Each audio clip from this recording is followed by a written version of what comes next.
Então, pedimos que desliguem os celulares e que evitem o ir e vir durante a palestra, porque aí o retorno não é desejável para não dispersar a concentração dos nossos amigos. E então, envolvendo a nossa Sônia nas melhores vibrações, vamos ouvi-la. Boa noite a todos, irmãos aqui encarnados, irmãos desencarnados, que escolhemos estar aqui hoje para ouvir o que a doutrina nos diz. Essa doutrina esclarecedora, consoladora, e que hoje nós vamos tentar analisar sob a luz dos nossos estudos de história. Às vezes, no colégio, a história é aquela matéria chata que o professor obriga a decorar nomes e datas. Isso aí já ficou no passado, tá? A história é uma ciência social profundamente dinâmica. Nós estamos aqui hoje, agora, fazendo história. Os agentes da história somos nós. E quando o Gilberto gentilmente me convidou para vir fazer essa conversa, me disse que o tema era livre. Eu não gosto muito de tema livre, não, porque às vezes a gente fica meio perdida. Mas aí eu cheguei na minha estante e um livro piscou para mim. Sabe quando você vai assim ao acaso e um livro pisca? Era o livro da Dona Ivone Pereira, chamado Pelos Caminhos da Mediunidade Serena. E eu aí, eu vou ver o que a Dona Ivone está me dizendo. E depois eu até coloquei o trecho aqui para nós, quando ela diz que o espírita deve conhecer um pouco de história. O espírita precisa conhecer um pouco de história a fim de poder dar expansão às inspirações que descerão do invisível, pois em todas as civilizações deste mundo existiram os rastros da comunicação dos espíritos e dos princípios divinos. Então, se a Dona Ivone Pereira me deu esse recado, eu digo, bom, descobri o tema. Vamos falar sobre história à luz do Espiritismo.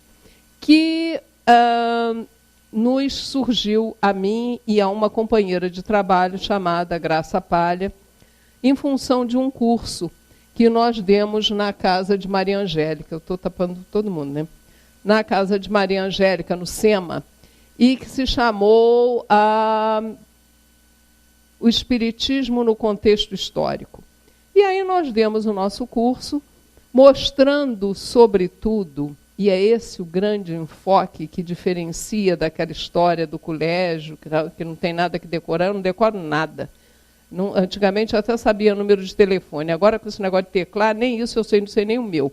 Então, não tem que decorar nada, mas a gente tem que entender que história é um processo, né? E que quem está envolvido nesse processo somos nós. Os agentes da história não são os generais, não são os chefes de Estado, eles vêm com missão de comando. Mas quem move o mundo é a grande massa de espíritos, que somos nós e que fazemos com que o processo histórico e o progresso espiritual se realize.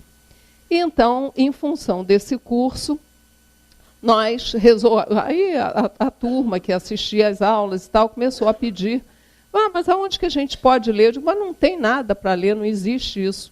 E aí foi o desafio, não existe, mas a gente tenta fazer. E daí surgiram os nossos 2 livros. Tá lá. O primeiro, a história antiga e medieval, né, sempre sob o enfoque da doutrina espírita, o outro, a idade moderna, e o terceiro, idade contemporânea, em que a gente chega até 1900 e pouco, até os dias atuais. Então, gente, levando em conta que somos espíritos numa construção permanente, a caminho da luz, que é o nosso destino maior, Nós esquecemos que não começamos essa jornada evolutiva hoje, não. Há espíritos que são milenares. Pô, mas tão velhos assim? Sim. Muitos de nós tiveram a sua origem lá na pré-história, no Neolítico, ainda estão por aqui. Né? Outros já se foram, mas a grande maioria de nós somos espíritos antigos que voltamos pela misericórdia divina para reencarnar, reaprender, reconstruir e seguir adiante. Então, é isso que a história nos mostra, que somos seres espirituais num corpo físico, trabalhando pelo progresso individual, pelo progresso do grupo, pelo progresso do planeta, pelo progresso do universo. Nós somos seres do universo e não apenas da cidadezinha, do nosso corpinho. Tá? Então, é essa dimensão que a gente vai colocar. E a ideia de Deus, de religiosidade, sempre esteve presente no homem, em todos, desde os tempos mais primitivos. Tanto assim que na questão 650 do Livro dos Espíritos, Kardec, e eu costumo brincar que eu sou Kardecete, eu sou fanzoca, tiete de Kardec, porque ele é de uma lucidez nas perguntas, ele abrange tudo. Né? E lá ele pergunta na 650, origina-se de um sentimento inato a adoração ou é fruto de ensino? E os espíritos respondem, do sentimento inato, como o da existência de Deus.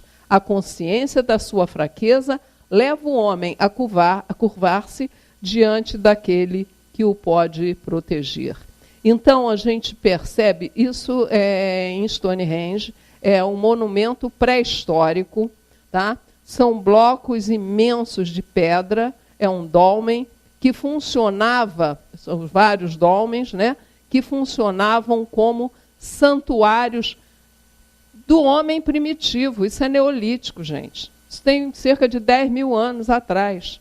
Aí a gente, puxa, mas os caras eram fortes, né? Como é que eles conseguiam botar lá aquelas... Né? Stonehenge, na Inglaterra, é perto de Londres. E Deus me concedeu a graça de ir lá, porque eu achava uma coisa tão absolutamente impossível, né? Mas não, pega um ônibus, vai a Stonehenge. O difícil é você conseguir chegar em Londres. Aí, mas depois, para Stonehenge, é fácil. Então, você fica abismado, não tem pedreira perto. Passa um riozinho longe, Michuruca, não tem floresta para os troncos, para erguer. Como é que eles conseguiam, sem trator, sem tecnologia, pré-história, construir aqueles monumentos em que a luz do sol penetra por determinado ângulo para fazer o ritual? Né? Como é que pode? A história não tem resposta, a história material não tem. Mas se nós olharmos a história à luz do Espiritismo, nós vamos entender que forças maiores existiram, que Jesus está no leme e que Jesus recebeu seres de outros mundos, porque Jesus disse, há muitas moradas na casa de meu Pai. Então, seres de outro planeta estiveram, dominaram a tecnologia até com a força do pensamento, movendo esses blocos imensos de pedra. E aí, o homem primitivo, né, como dizia a musiquinha, agarrou a pensar. Como é que as coisas acontecem? Né? Por que as coisas acontecem? Por que eu estou aqui? Quem sou eu? Quando as coisas começaram? Então, essa perplexidade dominava o ser humano, espíritos encarnados ainda em corpos já não tão primitivos, né? Mas ainda muito iniciantes nas suas primeiras reencarnações, porque desde o momento em que se chegou ao reino hominal, a razão começou. Né? E a razão traz dúvidas, traz perguntas. E o homem se perguntava como é que pode, como é que as coisas acontecem. E a gente fica perplexo e pergunta até hoje. Né? Se você olha para um céu estrelado, Você, puxa vida, como é que pode? Né? É a grande pergunta, como é que pode? Mas por que Deus fez isso? Então, as respostas, os seres primitivos, nas primeiras civilizações, já não tão pré-históricos, mas já iniciando a antiguidade, primeiras civilizações, Egito, Mesopotâmia, os hebreus, depois a Grécia, Roma. Então, essas civilizações da antiguidade tentavam explicar o mundo através de mitos. Os mitos são narrativas, tá? Que não são mentirosas. É lenda, mentira. Não, é uma tentativa de racionalizar o inexplicável para eles que não tinham conhecimento científico nem conhecimento técnico.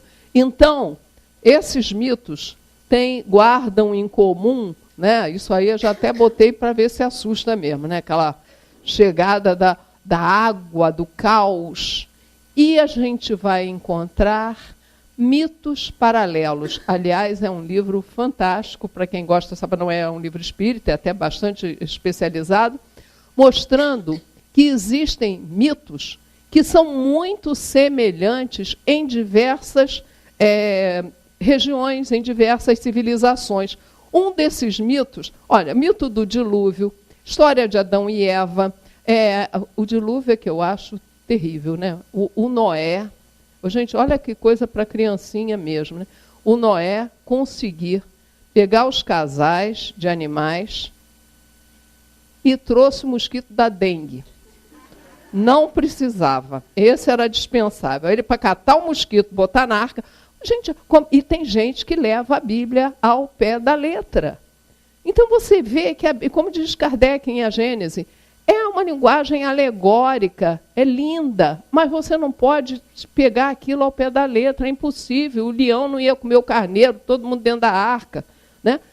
Mas, muito bem, existe o mito do dilúvio, a construção de uma arca. Este mito existe entre os hebreus, que é o que nós conhecemos, mas antes disso, na Mesopotâmia, a chamada epopeia de Gilgamesh. Gilgamesh era um herói que recebeu do Deus lá deles, que eram politeístas, a ordem de construir uma arca, porque, olha só o absurdo, porque Deus achou que não deu certo, que aquela cambada que estava ali na terra não valia nada, Deus se arrependeu e diz assim, vou afogar todo mundo, isso aqui não funcionou, não. Pode. Deus não erra, Deus não faz rascunho. Nós não somos rascunhos, nós somos perfectíveis. Nunca chegaremos à perfeição absoluta, mas temos a perfeição relativa dentro de nós, porque nós somos criaturas do ser perfeito, absoluto, que é Deus. Então, ele não ia se arrepender do que fez, né, e afogar todo mundo. Mas o interessante desses mitos, que são mitos em diversas regiões, é que eles se apresentam, o mito do dilúvio, do herói civilizador, da busca do fogo, diversas civilizações com o mesmo mito. Aí, Herculano Pires nos diz que a mitologia, para o espiritismo, é uma prova da participação dos espíritos na história, ao mesmo tempo que uma poderosa fonte de esclarecimento dos problemas religiosos. Temos que estudar mitos em história, historiador, sim, porque através do mito nós vamos perceber a realidade. Mas eu estava dizendo que diversas civilizações, na Grécia tem mito do dilúvio, na Mesopotâmia, entre os hebreus. Por que isso? E os mitos apresentam muitos pontos comuns. Então, a gente vai ver que as primeiras civilizações surgiram aqui, aí vai a mania de professor, né? Egito, na Mesopotâmia, região entre rios, né? O Tigre e o Eufrates. Na Índia, na China, vocês estão vendo as distâncias, minha gente? Eu estou falando em antes de Cristo. tá? Eu estou falando de 4.000 anos, 5.000 anos antes de Cristo. Não tinha telégrafo, telefone, internet nem pensar, dificuldades sérias de comunicação e de você ir de um lugar para o outro. Então, comunicação quase inexistente.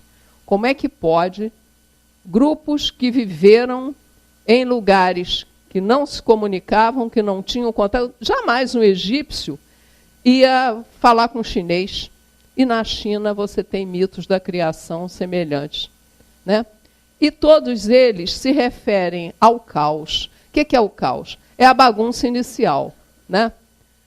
Mas que tem latente todas as possibilidades. O caos, no início era o caos, né? A Gênesis, a Bíblia começa assim, no início era o caos. Aí Deus veio e arrumou. Então o caos tem as possibilidades, mas ele está em desarrumação. O nada é o que precede o caos, mas a doutrina ensina que o nada não existe. Havia Deus, né? A água não tem forma, né? A água no copo, ela vai ter a forma do copo. Se eu colocar num jarro, ela se adapta ao jarro. Então, a água é fonte de vida e, como ela não tem forma, ela é muito ligada aos mitos ainda da ideia do caos, do dilúvio. E o pensamento. Existe uma tribo dos índios americanos, olha lá, já estou eu na América, hein, que diz assim, tudo começou no pensamento de Iaconda. Iaconda era o deus deles. E nós sabemos, a espiritualidade já nos informou, que é da nossa casa mental que nós produzimos tudo. Tudo primeiro vem pelo pensamento para se tornar uma coisa objetiva, uma coisa concreta. Tá? Então, esses mitos todos que a gente vê na Grécia, no Egito, na China, falam em caos, nada, escuridão. O que é a escuridão? É o desconhecido, né? É o que nos mete medo. E o medo vai ser... um outro detalhe. América do Sul, Peru, está lá. O que tem a ver com o Egito? Nada, né? Então está lá. Existe uma lenda do dilúvio que disse o seguinte, um casal de pastores foi avisado por uma estrela, já começa o mito, que ia chover muito e ia haver uma grande inundação. Então, esses pastores pegaram as suas lhamas, que é aquele animalzinho ali, que só tem no Peru, nos Andes, né? E levaram as suas lhamas para uma caverna, começou a chover muito, 40 dias e não sei o quê. Depois que as águas baixaram, o casal saiu, né, voltou para o vale, mas a lhama nunca desceu. E até hoje as lhamas só vivem na parte alta dos Andes. Aí vem o mito dizer que elas têm lembrança das águas. Então elas ficaram com medo e não descem de jeito nenhum, porque têm medo do dilúvio. Como é que pode... Mito do dilúvio na América do Sul, entre os incas peruanos, entre os índios peruanos. A história não consegue explicar, né? Mas o Espiritismo explica. A história, à luz do Espiritismo, nos mostra que somos espíritos reencarnantes, indo e voltando em diversas épocas, em diversos povos, e levamos gravados a nossa experiência como espírito do que passamos em determinada civilização. Reencarnamos depois em outra civilização, em outro momento, e como grupos. Nós esquecemos que nós não estamos reunidos aqui por acaso. Que a gente reclama do país, da cidade, do bairro, da rua, do não sei o quê, mas nós viemos nesse contexto porque precisamos e com tarefa de ajudar a melhorar. Parar de reclamar e ajudar a melhorar. Então, são esses espíritos... Freud diz que é o inconsciente coletivo. Jung estudou esses mitos paralelos, disse que são arquétipos, não sei o quê. Tá, aí veio a doutrina, ó, né? Tudo bem, mas acontece o seguinte, nós não somos seres de carne e osso e alguma gordurinha, né, indesejável, mas somos espíritos. E a nossa bagagem fica marcada, e a gente sabe que o espírito, quando vai para a erraticidade, ele lembra das coisas que ele vivenciou. E aí volta, reencarna. Um egípcio encarna na China, ou aquele grupo vai para lá e o mito se repete. Tá? Bom, e o tempo passa, né? O homem continua o seu progresso e sempre a ideia de Deus muito presente. Não sei se estão lembrados dos tempos de colégio, mas a nossa jornada começou com os hominídeos na pré-história, foram para o Neolítico, foram se desenvolvendo e, de repente, não mais que de repente, como dizia o Vinícius de Moraes, surge a brilhante civilização do Egito. Oh, legal. Aí depois, aquele leão ali é da Mesopotâmia, a Grécia, Roma. E aí vem a grande pergunta do historiador, que é um historiador muito sério e que questiona, mas não tem resposta. Mas o Espiritismo tem. Ele pergunta lá, quais as causas que levaram ao aparecimento das civilizações? Por que aqueles grupos que, de repente, eram da pré-história, conseguiram construir coisas fantásticas, né? Por que certas civilizações se desenvolveram mais do que outras? E aí, como exemplo dessas coisas que acontecem, bom, o óculos não vai brigar com o microfone, então. Chegando ao Egito, a esfinge de Gizé, que está aqui, a esfinge, né? Todo mundo já viu.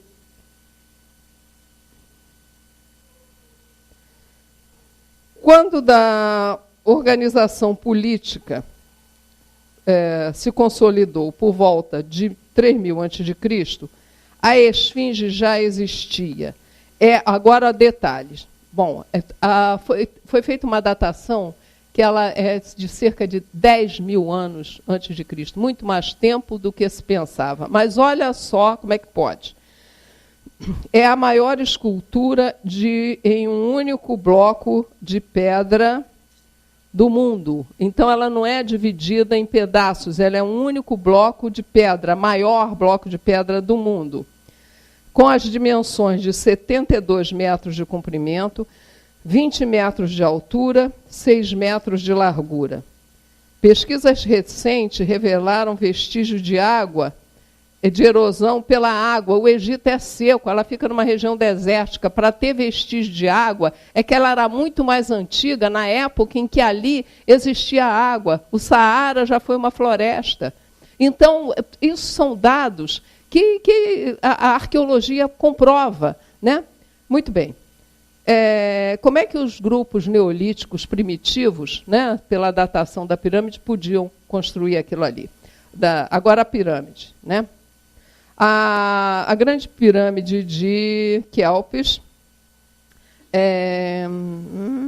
possui 146 metros de altura, 31.200.000 pedaços de pedra, né? 2.600.000 blocos. A altura dessa pirâmide, olha só, multiplicada por 1 bilhão, corresponde à distância da Terra ao Sol. O meridiano que passa no centro da pirâmide divide os continentes e oceanos em metades iguais. Sua circunferência dividida pelo dobro da sua altura resulta no número π, 3,1416. Aí, poxa, os egípcios eram espertos a beça, hein?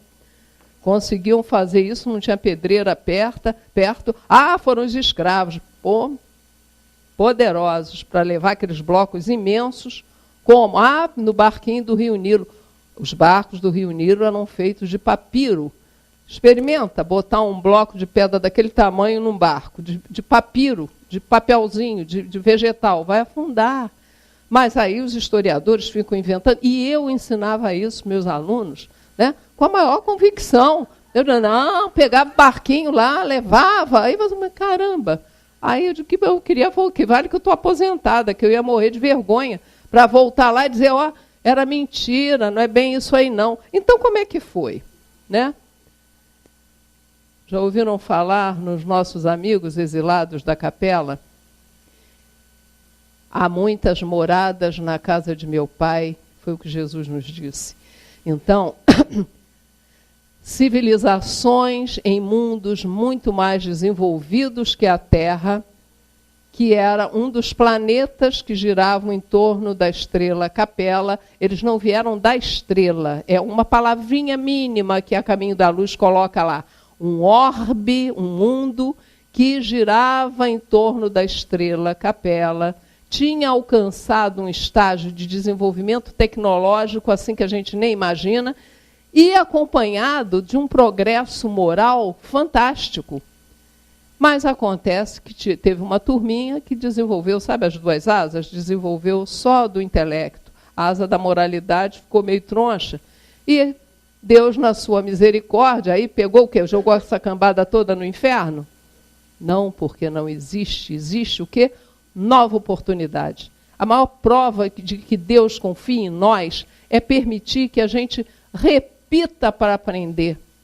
E aí, esses elementos que viviam em Capella, naquela região da estrela Capella, foram exilados, foram mandados, não só o castigo, não, mas foram mandados para aprender humildade, aprender a ser úteis, e vieram reencarnar, usando os corpos primitivos que já estavam na Terra e fazendo com que aqueles corpos evoluíssem, no Egito, na Mesopotâmia, na China, e fazendo com que o progresso acontecesse.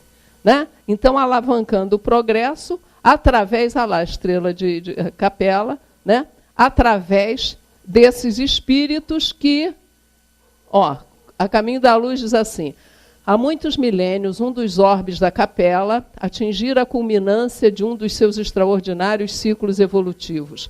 Alguns milhões de espíritos lá existiam, dificultando a consolidação das penosas conquistas daqueles povos cheios de piedade e virtudes. As grandes comunidades espirituais, diretoras do cosmos, deliberaram, então, localizar aquelas entidades pertinazes no crime aqui na Terra, e foram recebidos por Jesus para essa oportunidade. A maioria dos capelinos já até retornou. Tá? Mas, gente, nós vamos fazer 5.000 anos de história em 50 minutos. Se eu conseguir, então, vamos deixar Jesus chegar, né?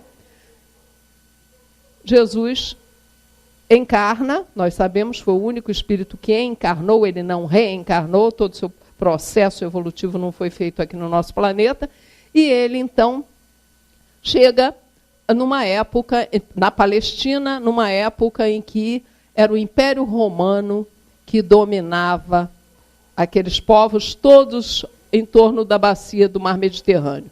Mare Nostrum, os romanos tinham a audácia de chamar o Mediterrâneo de nosso mar, é deles, ninguém tasca.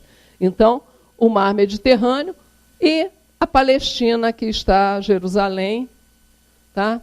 E Jesus, então, encarna para dulcificar os corações daquela população que seguia a lei de Moisés, que já era monoteísta, mas que não percebia que Deus é amor e tinha um Deus que atemorizava.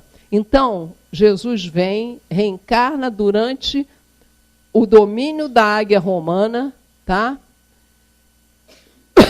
Mas chegou como bálsamo aspergido que perfumava e cicatrizava as dores, mas que justamente por isso incomodava os verdugos, os grandes perseguidores e os cristãos no seu início, nós sabemos disso, e o próprio Cristo, né? Acabou tendo uma morte infamante, quer dizer, o maior dos inocentes passou por uma punição a mais injusta da história, né?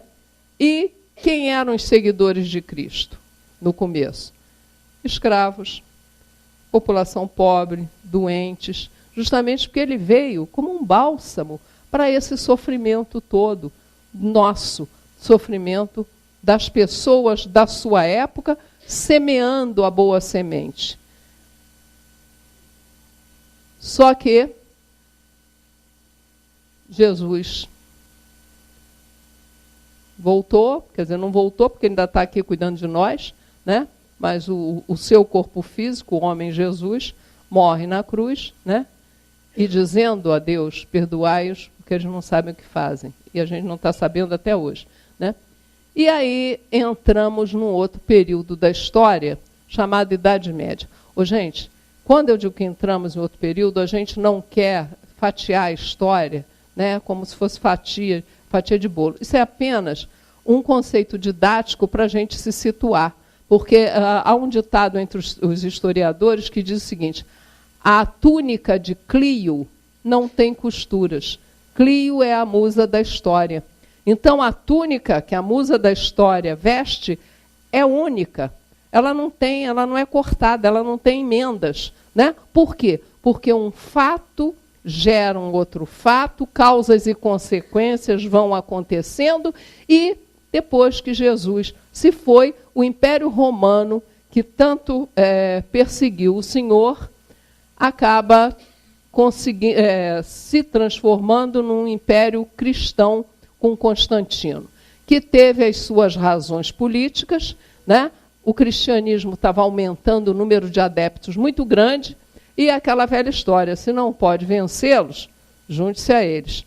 E o imperador Constantino decretou que não só os cristãos não seriam mais perseguidos, mas que o cristianismo ia ser uma religião de Estado. Foi um golpe político, mas Leon Denis comenta que, mesmo inconscientemente, mesmo sem querer, Constantino acabou sendo um instrumento para fazer com que o cristianismo continuasse a sua caminhada de luz pelo nosso planeta. Mas veio a Idade Média e os sacerdotes, né? Aí, na hora que junta religião com poder, mas não dá certo mesmo, né? Os sacerdotes perderam de vista o que Jesus trouxera ao mundo e recaíram sob a obscuridade. A simples religião do amor foi asfixiada pela fumaça das fogueiras. Pensou diferente, ousou questionar, fogueira. E ali está a mitra, né, papal, como símbolo de poder, um poder esse que se afastou totalmente da mensagem de Jesus. E a Idade Média, início da Idade Moderna também, foi um longo período de sombras que invadiu os departamentos da atividade humana. Crimes tenebrosos foram perpetrados ao pé dos altares em nome daquele que é amor, perdão e misericórdia. A instituição sinistra da Igreja ia cobrir a estrada evolutiva do homem com um sudário de trevas espessas. Mas nunca treva absoluta, porque foi na Idade Média que viveu Francisco de Assis, viveu Antônio de Pádua. Então, mesmo entre as trevas, a gente não pode nunca perder a esperança, porque a luz sempre brilha.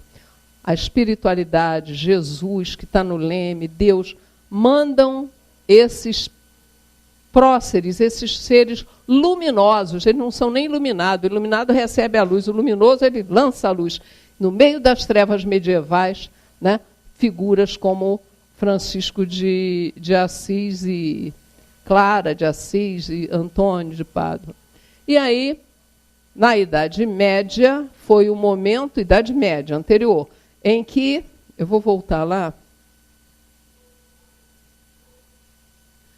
em que a fé combatia a razão, fé contra a razão, fé cega, fé sem raciocínio, fé dogmática, né? Fé persecutória, fé que destruía, que matava, que levava à fogueira. Então, era o predomínio de uma fé irracional contra a razão. Mas, felizmente, tudo passa e essas fogueiras vão depois ser diminuídas com o momento da Idade Moderna, em que inverte-se a situação. Agora é a razão que está acima da fé. E é o momento dos questionadores do Renascimento, de homens brilhantes, de mentes brilhantes, que vão começar a contestar aquelas ditas verdades absolutas impostas pela instituição da Igreja Católica.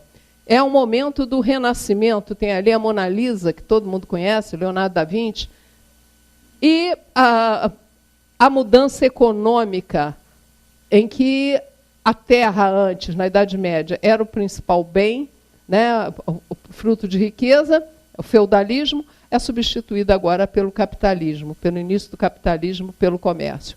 É a volta da moeda, quer dizer, a Idade Moderna é a mudança, é a modificação extraordinária no pensamento. E vem Galileu Galilei, todo mundo já conhece, né, dizendo: não me sinto obrigado a acreditar que o mesmo Deus que nos dotou de sentidos, razão e intelecto pretenda que não o usemos. Aí, o que Galileu quis dizer? Deus me deu inteligência, mas me proibiu de usar. Deus me deu o intelecto, me deu a razão, mas se usar, vai para a fogueira. Então, ele questiona, né, um sábio que dizia que a Terra era redonda, que era a Terra que se movia em torno do Sol e não o Sol em torno da Terra, e foi levado ao tribunal da Inquisição. E como ele não era bobo, ele chegou lá, então a terra é fixa, tudo bem. E quando ele ia saindo, ele falou, mas se move. Então, conseguiu manter a sua opinião. Então, é um grande momento da mudança em que a razão passa a dominar. E ocorre uma rebelião também nos altares. Não só a rebelião no pensamento, mas uma rebelião nos altares. Essa figura magnífica que a gente tem aqui nessa estátua é Jean Hus. Jean Hus foi uma das reencarnações de Allan Kardec, né? E foi um precursor da reforma protestante. Quem eram os protestantes? Aqueles que protestavam contra os abusos da Igreja Católica, a ponto de a Igreja Católica vender pedacinhos de madeira, né, dizendo que eram pedaços da cruz de Jesus. Então, e as pessoas ignorantes, né, sem escola, sem educação, com medo, compravam, e a igreja estava riquíssima. Começaram a vender, inclusive, indulgências. Então, um monge saído da própria igreja, chamado Martinho Lutero, pregou na porta da igreja em que ele rezava a missa e tal, um arrazoado, né, as 95 teses em que ele questionava o que a Igreja Católica dizia. E foi, então, perseguido. Ele segue as ideias de Jean Hus, né, que morre na fogueira. Jean Hus, o Lutero escapou, mas Jean Hus foi. E essa estátua está em Praga, exatamente no lugar onde ele foi morto, queimado pela Inquisição. Felizmente, se chegou à conclusão de que foi um erro absurdo e a população ergueu. Então, está lá no centro de Praga, Tchecoslováquia, essa estátua. E aí, Lutero, né, e Hermínio Miranda comenta muito bem isso. Os historiógrafos pensam que são os acontecimentos ou as épocas que suscitam os homens, quer dizer, que fazem os homens. Quando, ao contrário, os homens já renascem espiritualmente programados para suscitar, de um modo geral, os acontecimentos, dar forma e conteúdo a uma época. Não é por acaso que Lutero lidera o movimento da reforma. Ele foi escolhido no plano espiritual, não foi por acaso, não foi a época que fez o Lutero, não. Foi o Lutero que movimentou aquela época com uma nova maneira de pensar. Tá? E aí, a Idade Moderna é a idade dos grandes descobrimentos. Novos rumos, novas rotas. E o homem deu asas à imaginação. Criou, ousou, conquistou novos horizontes. Descobriu a América. né? Caravela. Ô, gente, conforme eu falei, são 5.000 anos em 50 minutos. Então, vamos aí pegar a maquininha do tempo, acelerar e vamos tentar acompanhar, né?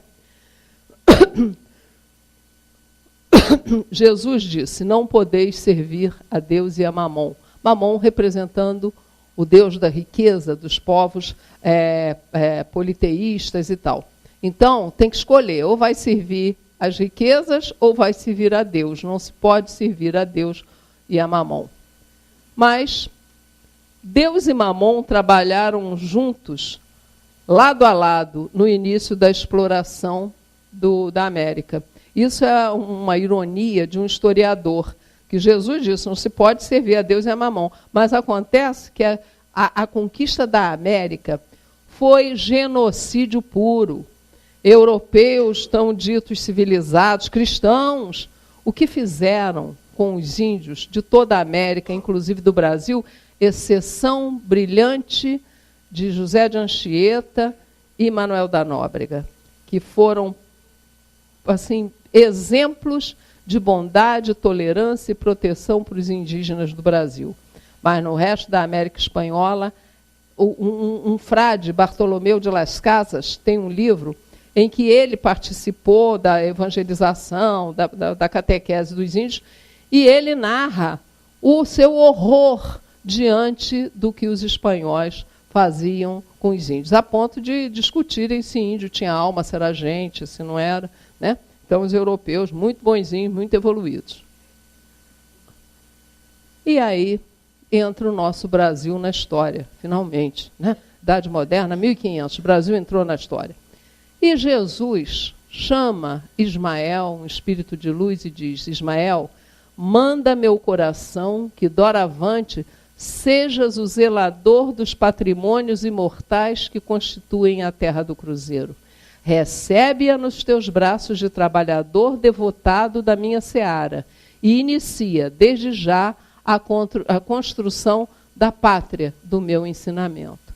Isso está em Brasil, Coração do Mundo, Pátria do Evangelho, que é de Humberto de Campos, né? Um livro belíssimo que todo brasileiro deve conhecer, mostrando que a gente não está sem rumo. Nós temos um espírito protetor, Ismael, que deve ficar muito cansado com a gente. Ele vai, acerta, a gente vai, atrapalha. Aí o Ismael vem, acerta, a gente vai, atrapalha.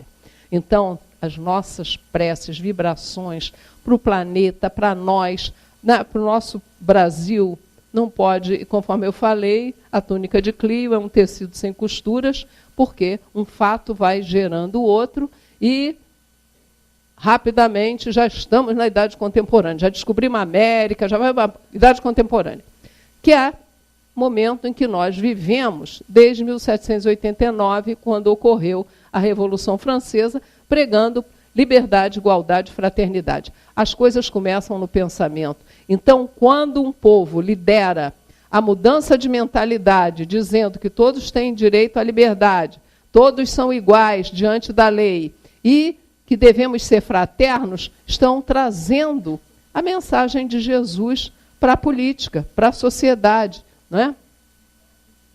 Então, ali está a liberdade guiando o povo.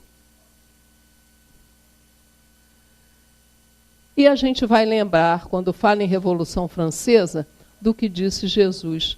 Bem-aventurados os que têm fome e sede de justiça, porque serão fartos. Jesus mente? Não mente, não. Todas as bem-aventuranças constituem uma promessa de Jesus. Ele promete que aqueles que querem justiça, que estão se sentindo oprimidos, serão fartos. A luz vai chegar, vai brilhar, vamos trabalhar nessa construção. E, já na Idade Contemporânea, século XIX, chega a terceira revelação, trazida pelo Espírito Verdade, de Verdade, né? Liderados por Jesus, alguns acham que é o próprio Jesus, e Allan Kardec, que diz, o Espírito Verdade falando a Allan Kardec, a missão dos reformadores é prenhe de escolhas e perigos. Suscitarás contra ti ódios terríveis. Ver-te-ás de braços com a malevolência, com a calúnia, com a traição. terás que sustentar uma luta quase contínua com sacrifício até da tua vida. E Kardec morre de exaustão, um mártir da doutrina, né? Mártir do amor em passar para nós, se esgotou. E vem o continuador Leon Denis, que também a espiritualidade avisa que o homem, dispondo de livre-arbítrio, pode, no último momento, recuar diante da tarefa que ele mesmo elegeu. É indispensável que dê prova de capacidade, de devotamento, de desinteresse e de abnegação. Leon Denis aceitou, né? Ficou cego no final da vida e, apesar disso, ele continua. Gente, de 1914 a 1918, nuvens terríveis se abateram sobre o planeta com a Primeira Guerra Mundial. Então, a guerra, ao invés de servir de lição, foi seguida de um despertamento de paixões violentas e de baixos apetites. A Primeira Guerra Mundial foi considerada a guerra para acabar com todas as guerras. Já vimos que conseguiu, né? E aí vem a Segunda Guerra Mundial, não satisfeitos com a primeira, fizeram a segunda, e os filmes de ficção ficam o tempo todo metendo medo na gente com a Terceira Guerra Mundial, né? E vem gente de outro planeta bombardear a Terra. Eles têm mania, americano tem mania de bombardear Nova York e Los Angeles, já viram? Eles plasmam aquilo, ó, as torres gêmeas aí, tanto chamaram que houve. Bom, isso é palpite meu. Segunda Guerra Mundial, de 39 a 45. Qual foi a mensagem de Jesus? Amai-vos. O que os homens entenderam? Armai-vos. E aí, mais uma guerra, mais destruição, mais genocídio, mais invenções, né, destrutivas. E dessas invenções destrutivas surgiu a bomba atômica. Para os que lá estavam e sobreviveram, a lembrança do instante em que o homem, pela primeira vez, desencadeou contra si mesmo as forças naturais do seu universo é de um relâmpago de pura luz, de uma terrível beleza. Belíssimo. Fatal. Né? A dizimação de 2 cidades de população de Hiroshima e Nagasaki. E aí a gente percebe que, ao longo da história do mundo, nós somos filhos de uma pátria que a gente fala tão mal, que é o coração do mundo e que ainda não é a pátria do Evangelho, porque nós ainda não despertamos para a nossa responsabilidade. Brasil tem um hino. Agora, nas Olimpíadas eu não sei, mas na Copa do Mundo, tem todo mundo cantando o hino das nações. Prestem atenção naquelas letras. É sempre, Allons enfants de la patrie, é lindo, né? Vamos, filhos da pátria, porque eles querem matar nossas crianças, querem degolar, nós vamos degolar primeiro. A letra da Marselhesa é um horror. A letra do hino dos Estados Unidos é outro. Que a bandeira tremula para acabar com todo mundo. Que não é um horror. A nossa fala em pátria amada, em paz. Né? Então, e nós somos uns bagunceiros terríveis, mas a nossa índole é amorosa. Sabe? Não vamos querer virar outra coisa, não. Então, a missão do Brasil como pátria do Evangelho, ainda em Brasil, coração do mundo, que as falanges de Ismael possam reunir o material disperso e que a pátria do Evangelho mais ascenda e avulte no concerto dos povos, irradiando a paz e a fraternidade, que alicerçam todas as tradições e todas as glórias do Brasil. Gente, a última guerra que a gente teve foi a Guerra do Paraguai. Tá? Não temos guerra civil. Teve uma revoluçãozinha aqui, outra ali, mas em nível de guerra como é a Europa é um banho de sangue. Os espíritos que reencarnam ali estão precisando de resgate, e a gente está com sorte. Humberto de Campos ainda nos exortando. Brasileiros, nos dias de provação, como nas horas de venturas, estejamos irmanados numa doce aliança de fraternidade e paz indestrutível, dentro da qual deveremos esperar as claridades do futuro. E, pasmem, não sei se vocês viram nos jornais, isso foi de 2014, foi descoberta, eu vou ler rápido, uma formação de recifes localizada em mar aberto, no sul da Bahia. Passou anos despercebida, mas foi descoberta recentemente, em 2014, por pesquisadores do projeto Coral Vivo, que pesquisa espécies de coral no Brasil. Com a forma de um coração, o recife foi encontrado durante expedições para o mapeamento do Parque Municipal Marinho da Coroa Alta, Santa Cruz de Cabral, onde o Brasil foi descoberto. Olha o que os pesquisadores, mergulhadores descobriram lá. Uma formação de coral. Estão vendo aqui um coração? Ó. Como se fosse para nos lembrar a missão, pátria do Evangelho, coração do mundo, desperta a gente, reza pelo país, em vez de ficar disputando, meu político é mais, meu corrupto é melhor que o seu.